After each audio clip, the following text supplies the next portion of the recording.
Did you see that name? İlham Tohti. He is a Uyghur. He is a Uyghur professional who is defending the human right, basic human rights under the Chinese law to the Chinese government.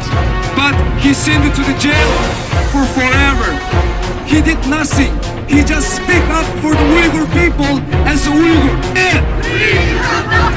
Free İlham Tohti!